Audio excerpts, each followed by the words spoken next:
and welcome to the College Chaps podcast. On this episode, we're going to talk to our guest about his new Netflix show, SEC Football Any Given Saturday. But first, we are the Chaps.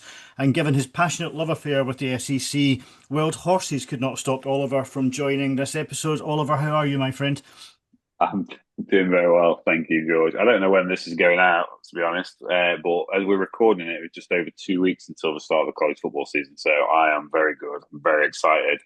Had a very enjoyable week getting fired up for college football, thanks to the man we have with us today. Indeed, I've never had so much fun researching an episode.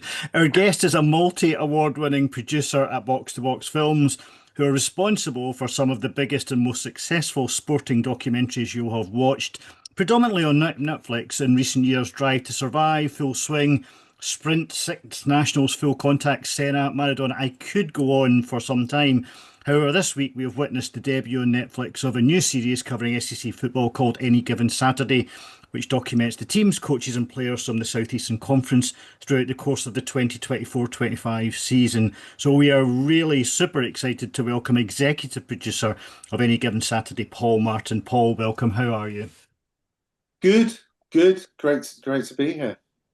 I imagine it's been a lot. This is Friday we're recording this. It's been a long week for you with the debut of the show, so I assume that you're doing a lot of this type of stuff this week.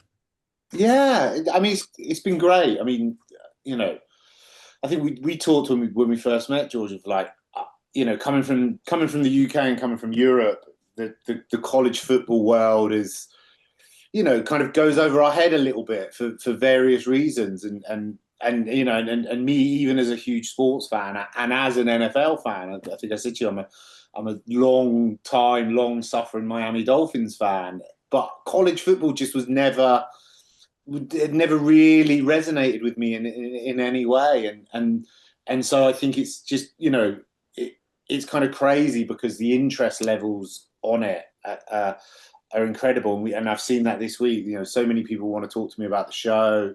I've been getting so many texts from, I mean, a lot of people that went to Vandy seem to really like the show for obvious reasons. So a lot of Vandy alumni have been texting me all week and all that stuff. So yeah, it's phenomenal, and but also no surprise. Like once you get to know the SEC and once you get to know college football, then you appreciate how big it is as a league, and how big these individual kind of institutions are. Yeah.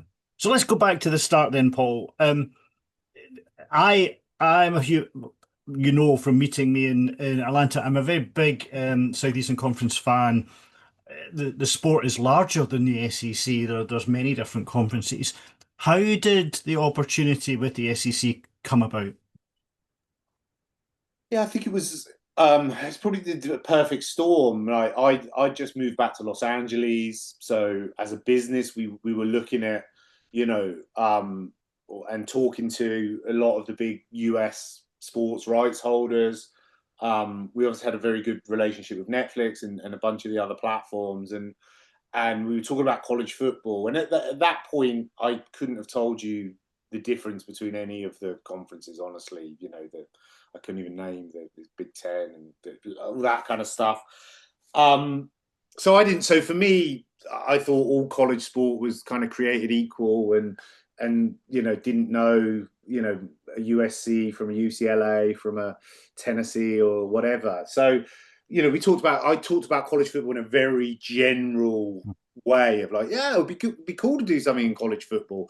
I didn't understand the politics of the conferences. I didn't understand the history or anything like that. And then someone just said, listen, if you're gonna talk to college football, you got to start with the SEC. It's the biggest and the best and the most passionate, and there's teams like Alabama and Georgia and and Florida and LSU and all that stuff. So I think at the same time, internally at the SEC, I think someone there had watched Drive to Survive, had become aware of what that had done for that sport, or how it had been additive to kind of that sport. So then when someone made the introduction between Box to Box and SEC, they were receptive of like, yeah, sure, come down and we'll take a meeting, and we'll hear what it's all about. And That was probably 2 years ago, honestly. So we went down and we met Commissioner Sankey and a few of his inner circle. Um, but it was really starting from the ground up of like, right, this is how we do stuff, and here's the reasons why, and here's why I think it could be additive to the SEC, because I think that's, not to say that any of these shows are, puff pieces or giant adverts for it, but the SEC and the schools have to feel like there's a reason to do it. And we were lucky as that the commissioner, brought into it pretty quickly, understood it and understood that if this thing does well, why it could be additive to kind of the SEC. But also, Commissioner Sankey was very honest with us. He was like, look, I can, till I'm blue in the face, I can tell all the schools that I think this is a good idea, and we as the SEC, are endorsing that we should do this, but it's going to be a individual school by school basis. And then what he's really saying at that point is it's going to be an individual coach by coach basis, because they're the guys that are going to make the final decision. Even the athletic directors at the schools can be as supportive as they like, and that was the next phase. We went and we met all the kind of the athletic directors, and then it came down to the coaches. And so probably maybe a year, or certainly 6 months after that initial meeting with Commissioner Sankey, myself and a couple of execs from Netflix found ourselves in a room with all 16 coaches of the SEC, which probably was the scariest meeting I've ever been in my life. Obviously, you talk there all about how you had to almost sell this to the SEC, and Commissioner Sankey is a good friend of the podcast, has been on our show before, and sell how it added to them. But as you got into those negotiations with, coaches, Commissioner Sankey, everyone around the SEC, what was it that appealed to you guys about that conference that made you realise, you know what, we could be on something awesome here? Yeah, I think it was just, the what I love about being a kind of an outsider in that world is that everything is, you're like a kid in a candy shop. You go down, and I remember we went and we had, I think the meeting we had with the athletic director sort of just culminated in being sat, we were somewhere in North Carolina, and just being sat around this kind of in this big, sort of bar area, and everyone's ordering these bourbon and just telling all these war stories from all their different schools and the different rivalries. And it was great. It sort of made you realize that, the tradition, as everyone's like, well, America has no history and blah, blah, blah, blah. And, but the traditions of these schools and the traditions around these rivalries, the Egg Bowl, I had no idea about, how fierce that rivalry is, around the Egg Bowl. And so, it was just that of like, and you're sat there as a producer, and you sort of, listen, deals with anyone are always incredibly difficult to get over the line, and try not to get into the nitty gritty of that stuff. But if just purely as a producer, I'm sat there and I'm listening to them, and I'm listening to the characters, and I'm hearing the accents, and they're all incredibly amazing storytellers, and just sitting there so excited about what that show could be, because it's you always look for, is there narrative, is there is there larger than life characters, are there stakes, are there egos, are there are there real big rivalries, and it was all there in abundance in the SEC. So I remember coming away from that meeting with the athletic directors, that was the moment I was really pumped about what this could be. And then from there we went and went to a few of the campuses as well to see it. And then that it becomes another level. The first school I think we went to was LSU, and you see Tiger Stadium for the first time. You're just like, where am I now? Like, this is, I'm in the middle of Baton Rouge, and there's this, 110,000 seater stadium, and there's a tiger in a cage, that they wheel out onto the pitch. So yeah, it was, it just every level, it just got better and better and more compelling, which, you know, sometimes they don't. Sometimes it works in reverse. Sometimes you think a world is going to be so full of this stuff, and as you get into it, you're like, my God, we're going to struggle here. But the reverse was true, you know, in the SEC. Yeah, you touched on some of the storylines that came through as you had those discussions, and it is a show that focuses very much on relationships, individual storylines, individual personalities, and that run through the veins of the SEC. As you went into that, was that a conscious decision that you wanted to get some of those storylines across, or was it more of a natural progression just because of the characters that were involved and that became prominent as you were filming? Yeah, I think it's the way we tell stories at Box to Box. Honestly, is that we are always like, even though they're team sports, some of them that we work in, it's like you need those individual stories to carry, you know. And if you can find those individual stories that resonate the bigger story, and I think episode one of this show was a great place for us to start. You know, you meet Brian Kelly, firebrand, legendary college coach at one of the biggest programs in the, you know, in the country, with huge expectations of national titles and all that stuff. And then on the flip side of it, you meet Coach Beamer at South Carolina, not a, you know, not historically a storied program, but the son of a legendary college coach in kind of Frank Beamer, and his stakes are, sure, he wants to turn South Carolina into something bigger than they are, but he also wants to step out of the legacy of his dad in the most respectful way. You know, he wants to do it his own way. He wants to be seen as Shane Beamer, and we were like, that's just that works on so many levels. You know, that you can really explore or set up a lot of the bigger themes of the SEC through the lens of those two individuals. And that's the way that we really like to work at Box to Box, is like, you know, if we can find individual stories that speak to some of the bigger stories, then you're in a great place. You know, when these shows work on 3 or 4 levels, that's, you know, that's the ideal place to be.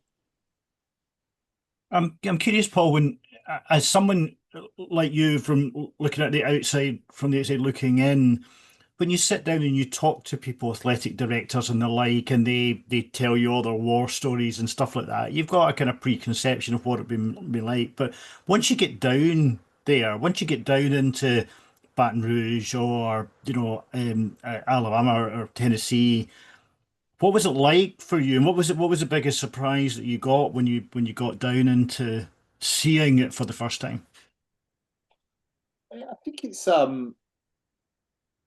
mean, I'd never spent a lot of time in that part of the world, and I think that, you know, certainly for someone from kind of the UK, but even, you know, within the US, I think that part of America comes with a lot of, you know, a lot of connotations and a lot of people's expectations of what that's going to be, you know, what that part is going to be like. You know, it'd be like, hey, I'm going to, you know, I'm going down to Alabama next week. People are like, what are you going to Alabama for? Like, oh, what's that going to be like? And you know, and I think that actually that was another layer that, as we got into it and we spent time in the communities, you know, it's just the most hospitable people, you know, really, you know, super respectful and super go out of their way and super curious of like, hey, you know, what's a boy like you with an accent like that doing here? You're like, oh, got, you know, got free cups of coffee in diners and, you know, all that kind of stuff. But what you realized is, you know, I remember being in Birmingham, Alabama, and then we went out to this. Someone told us to go to this amazing kind of barbecue spot, which was, you know, probably like a 40-minute drive from kind of Birmingham, and it was this even small, like tiny town. And we walked in, and just the whole place was just, you know, Alabama, you know, posters and pictures and helmets and legacy and blah blah blah. And every, you know, the people behind the, you know, the counter had Alabama shirts on, and you know, it sort of just makes you realize how important it is to those communities. It's what they hang on every kind of weekend, and you know, and so when we got into making the show, we wanted to make that part. We wanted to try and take people almost on the same journey that I'd been on, of just seeing the passion and and what it means to them, what these Saturdays really mean. That if you're in one of these communities in a a small town, in the south, what happens on a Saturday becomes your everything, and your head coach and your quarterback are up on your wall, and you're so defined by how your team does on that Saturday, and it's amazing. It's amazing that these schools can have that impact on these communities. As you said earlier, it's a concept which is alien to us, right? We don't have that whole kind of, because we rely so much on pro football sports. Yeah. So to get down there and to see the community aspect of it, and it's not just in Tuscaloosa, it's it spreads all over the south. Without giving too much away for those who haven't seen the full series yet, what were some of your highlights? What were some of your favorite moments from filming? So I think, I mean, Bandy and their upset of kind of Alabama, and to be there for that, and then to be there in the way that we were, and like I've said quite a few times, like we certainly didn't go there with any belief that Vandy were going to upset kind of Alabama in the way that they did. So that was amazing. I mean, that the aftermath of that game of when the final whistle or whatever it is. I always get the terminologies wrong. Whatever signals the end of the game, the hooter or whatever it is, sounded, and my phone was just blowing up with people with like, "Oh my God, are you there? Are you there? Blah blah blah, Vandy, blah blah blah." And you were like, "Okay, if we get into the edit and we cannot make this episode work, then all of us need to go and find other jobs. Like it's just perfect, And so that was a great moment. I think some of the stuff with not a joyous moment, but the fact that Graham Mertz and what happens to him, and to be there, and for him to feel comfortable enough to let us into some of the areas that he let us in with his parents in incredibly emotional scenes, that's a sign that you're doing something right. So that was great as well. So it's all that stuff. I think I honestly had a great time making the show, and like I say, because I was partly a kid in the candy shop who was experiencing all this stuff for the first time, and it's so wild. It's such a wild world. So yeah, I loved every moment of it. They're always hard when you get into the edit. These shows to really elevate them to where you want them to be. That's the toughest part. But even then, I always felt like we had something really, really special. One of the we had one of our guests was on. He was in Nashville, and he came on to speak to us the week after the Vanderbilt Alabama game, and he told us a story about he's a radio guy, so he was actually doing some radio from his place, and he wasn't following the game, but he could hear the fireworks and the gun go off, so he knew something was happening. So he kind of looked up to see what was going on, and he realised that Vanderbilt had shocked Alabama, and he said 5 minutes later the goalposts went past his window, and just when you see those sites, they're just it's incredible, right? Just to see how a fan base can kind of take up on something like that, right? It's a great story. It's amazing. It's amazing. I mean, I think I think the SEC as a whole obviously frown on the pitch invasions and the tearing down of and I think there was probably about, I think, was there 3 or 4 of those in, I think did it happen at Yeah. Arkansas? I think I think it happened like 3 or 4 times over the season, and we get a call from the SEC and like, we're really trying to stop this, and we're really trying to we're really not trying not to be seen to encourage this, but at the same time we recognise that it's a pretty cool moment to see, and so yeah, that was there were interesting conversations around that stuff. The excuse me, the SEC. We've talked about some of the places you've been, some of the passion that follows those places. You've been in amongst some of the most passionate moments for some of those fan bases. the SEC is a great rivalry, and everyone thinks their team's the best. Everyone thinks they've got the most passionate fan base. If you don't want to answer this for fear of retribution, feel free not to. However, in your opinion, based on everything that you experienced while filming the show, what was the who has the most ardent fan base, and where was your favorite place to visit? I mean, it's without even trying to be, diplomatic about it. I think that's an incredibly hard question because I think that they're all so unique. They're just so at the same time,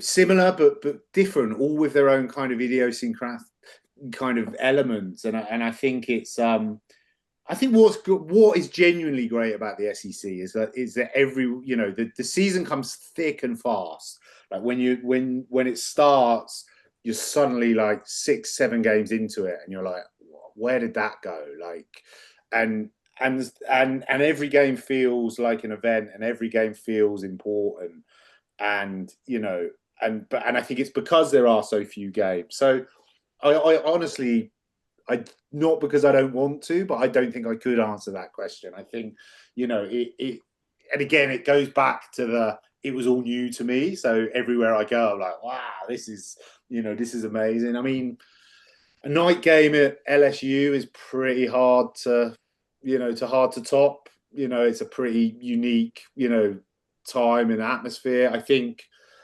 the build up to Texas A&M at College Station was, I mean, we were, I was getting texts from, because whenever you make these shows, everyone thinks that you have a hookup for tickets and, passes and all that kind of stuff. And you don't. And so I was getting like, people were like trying to hit me up, like, can you get me a ticket for Texas A&M? And I'm like, no. And they're like going online and the tickets are changing hands for crazy amounts of money. So I think, the build up to that game and that was amazing. As I said, the Egg Bowl, the Mississippi State Ole Miss is, I mean, there's real needle in that rivalry. It was funny. I was watching the flicking through ESPN the other day and found like one of the SEC documentaries about like the history of the SEC, and they started talking about the Egg Bowl, and I was sort of like, damn, I really should have watched this before we started making that show. It was like there was one game where they're like, before the game had even started, there's a brawl going on between the players, and yeah, it was crazy. So like I say, I if we do season 2, I may be able to answer that question. And if I come back on the show in 12 months' time, I may be able to answer that question, having gone through it again. But it was all too new for me, to be able to properly answer that question, I would say. Let's talk about impact. George touched on Drive to Survive at the top of the show, and obviously that program has been massively influential in getting Formula One into wider markets. Like the American market, it's been so hard historically for Formula One to crack a market that is IndyCar and NASCAR is king there. But F1 is so popular in America now, and part of that is from Drive to Survive.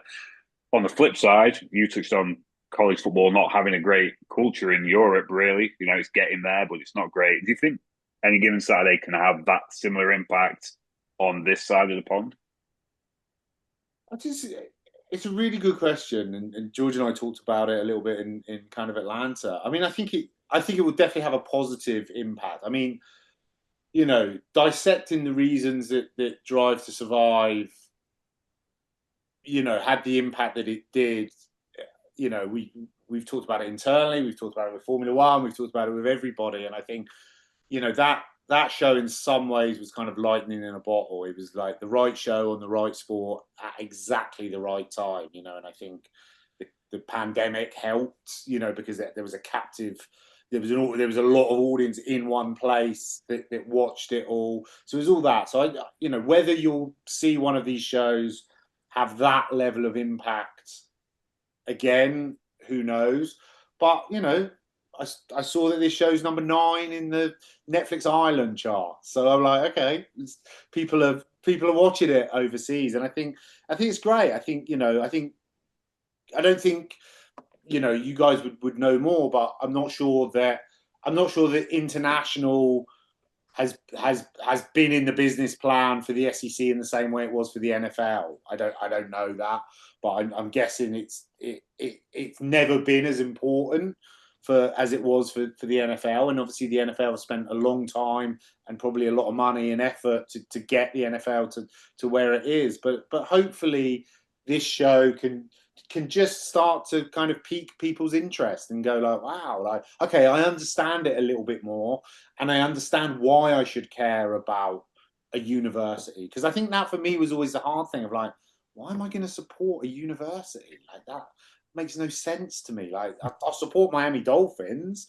but why am I going to support like a college team? But now I understand it a little bit more, and when you understand that it's not just a bunch of, you know, athletes playing a little bit of sport on a Saturday like it is in the UK. Like, and I always, I played soccer for my university's first team at university, and 8 people would come and watch us play if we were lucky. And so I think that people have that mindset about it. And so I think if this show can just help people understand the world a little bit more, I think this show could be one where you may see that impact if we get to a season 4 or 5. I think this show could be one where every year the international audience gets bigger and bigger and bigger for it. As always, we're limited by time, Paul. We thank you for your time and your candidness about it. But before you go, you opened us up by saying that you weren't familiar with college football. You've now spent, the best, full season in the South. What are your thoughts about college football? And I know you're not based in the South, but will we see you at the Coliseum in LA anytime soon, watching the Trojans? So I loved it. I mean, if I wasn't at a game, I was sat on my sofa, watching 3 or 4 college games on a Saturday. Which is, as a sports fan, is amazing. And I think what I love about it is like how many of those games. It's so wild, college football. Like NFL is just complete sort of like really, really low margin of error. Whereas college football sometimes it can be a bit like the Keystone Cops, like they're chasing around the ball, and it can suddenly, a team can be 30 points ahead. And if that's in the NFL, you're like, okay, there's not a cat in hell's chance of the other team coming back and turning that over. In college sports, anything can happen. Like a team can suddenly score 30 points in a quarter. And I think I sort of grew to love of that element of like, when seeing an underdog so far ahead of a big team, but then that big team just come back and pick them at the end, or seeing that underdog kind of do it. And I think that's what's great about it, is that there genuinely is an unpredictability about it that you don't necessarily get in the NFL, I would say, in the same way every single weekend, twice, sometimes twice in the same weekend. So yeah, I loved it, and I loved just being able to watch a game, from minute 1 to the end, and genuinely not know how it's going to pan out. And I think that was what I loved about it. Well, we've been banging the drum on this side of the pond for, 7 years on this podcast, but we've been writing for longer than that. But so we're hoping that this is the push that we're going to get. That's all the time we've got for. We really appreciate you coming on and speaking to us, Paul. Before you go, we normally at this point ask our guests what they're up to, what they're going to be doing. I guess the obvious question is there going to be a season 2?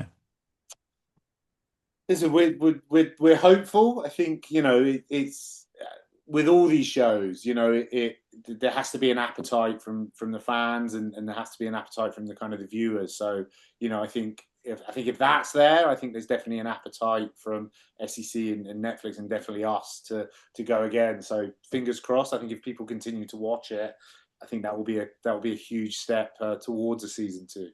Well, I watched you on the Fine Bomb show the other day, and the calls after that were all very positive. So I think you're on to a good start. We appreciate your time, Paul, and thank you very much for coming on and speaking to us. We hope to speak to you again when season 2 comes out. Great, thanks, guys. Thank you, Paul.